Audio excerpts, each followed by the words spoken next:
श्री सद्गुरुदेवभ्यो नमः। श्री गणेशाय नमः। श्री नर्मदा पातु माम। ओम नमो भगवते महारुद्राय। बंधुओं, उत्तर तट पर सागर से लेकर के हम अमरकंटक की यात्रा के लिए प्रस्तुत हो रहे हैं। और अभी हमने गत विश्राम में आपको भगवान शंकर की बड़ी सुंदर कथा सुनाई। किस प्रकार भगवान भोलेनाथ ने ब्राह्मणों के बालकों को भी एक जगह इकट्ठा बांध करके और नदी में, नर्मदा जी में डाल दिया था। वो भारभूतेश्वर भगवान की हमने ध्यान की कथा सुनी।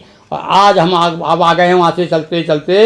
एक बड़ा प्रसिद्ध क्षेत्र है भाई नर्मदा जी का, वो है भड़ौच। सब लोग जानते हैं भड़ौच के नाम से। ये क्या है? भृगु क्षेत्र है। और भृगु का नाम सभी जानते हैं कि भगवान परशुराम जो है भृगु कुल के अब भृगुवंशी थे। भृगु कुल में उनका जन्म हुआ था भगवान परशुराम का। और भैया परशुराम का जो है भृगु से संबंध होने के कारण इसलिए भी ये क्षेत्र बड़ा प्रसिद्ध हो गया, ये भड़ौच नाम का। अब यहाँ भी बहुत सारी कथाएं हैं इस क्षेत्र की भी। अब आपको थोड़ा सा इसके बारे में आपको हम बताते हैं। ये भृगु क्षेत्र आ गए, हम भड़ौच कहते हैं जिसे। तो ऋणमोचन से आगे टिबी नाम का एक स्थान आता है। उसके पास से और आगे चलेंगे, टिबी नाम के गांव से आगे चलेंगे तो भड़ौच आता है। ये बड़ा प्रसिद्ध स्थान है भड़ौच। तो इसके बारे में ज़्यादा कहने की आवश्यकता ही नहीं है। सुनिए। भक्तों, इस भृगु क्षेत्र में तीर्थों प्रमुख 46 और इनमें से कुछ चुने सुनिएगा 10-20। अब वो कुछ यहाँ तो कहते हैं, देखिए ये भृगु क्षेत्र तो इतना प्रसिद्ध हो गया, अभी तक इतने तीर्थ नहीं मिले अपने को रास्ते में। कहीं कहीं 1 है, 2 हैं तीर्थ हैं। और वैसे तो अनेक तीर्थ हैं एक एक स्थान पर, क्योंकि अलग अलग ऋषि मुनि होने देवताओं ने तपस्या की है। तो पर यहाँ पर तो ग्रंथों में उल्लेख आता है प्रमुख 46 का आता है। और उसके अलावा और भी हैं कुछ। अब कुछ जो प्रमुख है उनके बारे में हम थोड़ा सा आज आपके सामने चर्चा करके अपनी वाणी को पवित्र करते हैं। सुनिए दोहा चौपाइयों में। भक्तों, इस भृगु क्षेत्र में तीर्थ प्रमुख 46, इनमें से कुछ चुने हैं सुनिएगा 10-20। देव मात्र कुररी प्रभा बाल खिल कंठेश, बृहस्पति सरस्वती अश्वनी नर्मदेश्वर शूलेश, गौना गौनी भास्कर हंस चौल विश्वरूप, भृगु सावित्री श्रीपति आदि के परम अनूप। देखिए कौन कौन से तीर्थ है, कुछ का वर्णन करेंगे, कुछ का हम आपको बता देते हैं। देव मात्र कुररी प्रभा, एक देव मात्र एक देव तीर्थ है। यहाँ पर देवताओं ने आकर के तपस्या की थी। और यहीं पर मात्र तीर्थ है, देवियों ने भी तपस्या की थी। कुररी एक पक्षी होता है, जैसे कहते हैं ना, एक पक्षी को अपने यहाँ पर जो टिटेरी कहते हैं अपन, उस पक्षी ने भी यहाँ पर एक बार क्या है तपस्या किया और यहाँ पर किसी कारण से इसमें जल करके इसमें गिर गया था वो नर्मदा जी में कुररी पक्षी का जोड़ा, तो वो भी स्वर्ग लोक को चला गया था। ये कथा है। और प्रभा यानी सूर्य की प्रभा, भगवान सूर्य ने भी यहाँ पर तपस्या की, इसलिए इसका नाम प्रभा पड़ा। तो देव मात्र कुररी प्रभा और बाल खिल कंठेश, कंठेश्वर भगवान शिव ने भी यहाँ तपस्या की, भगवान शिव ने स्वयं की। बाल खिल ऋषि ने भी यहाँ तपस्या की।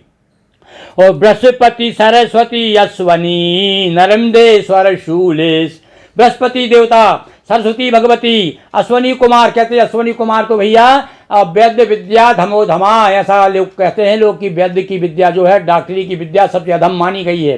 किंतु यहाँ पर बताया अश्वनी ने आकर के नर्मदा जी के किनारे आकर के भगवान शिव की तपस्या की, उनसे वरदान मांगा कि महाराज हम लोग वैद्य हैं, हमको जो है यज्ञों में स्थान नहीं मिलता, हमको भाग नहीं मिलता।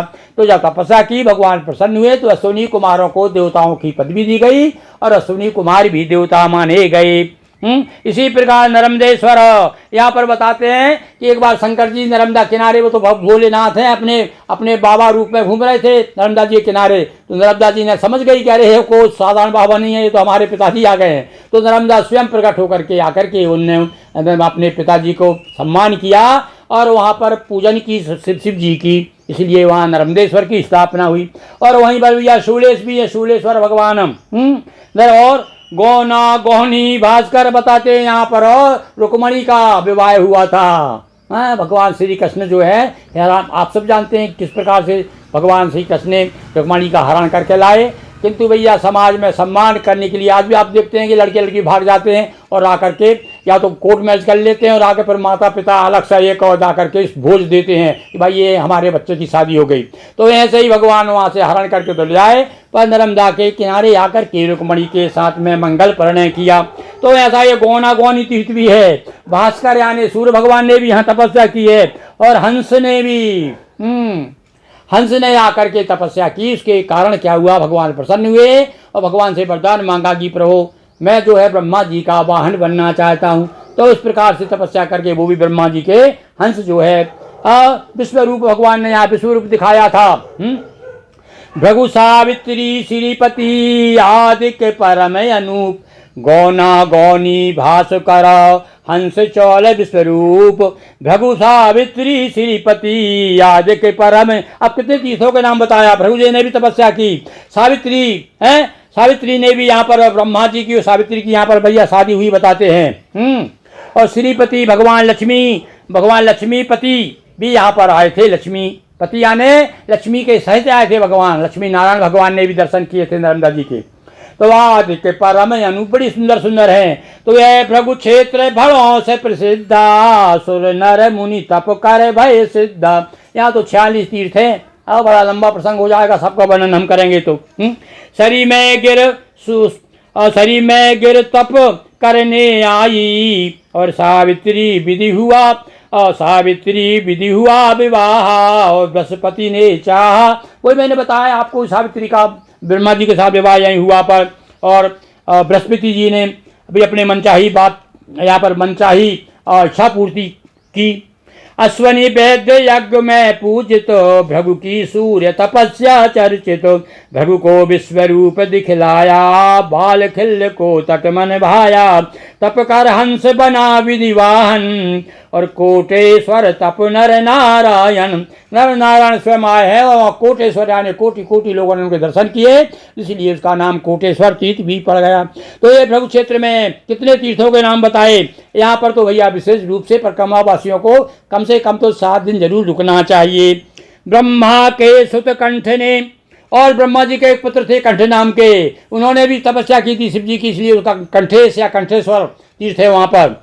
तो ब्रह्मा के सुत कंठ ने शास्त्र किए कंठस्थ ऐसे अनुपम तीर्थ से ऐ भड़ोच है शीर्ष तो मापति महादेव की जय। हर हर महादेव, हर हर नर्मदे हर।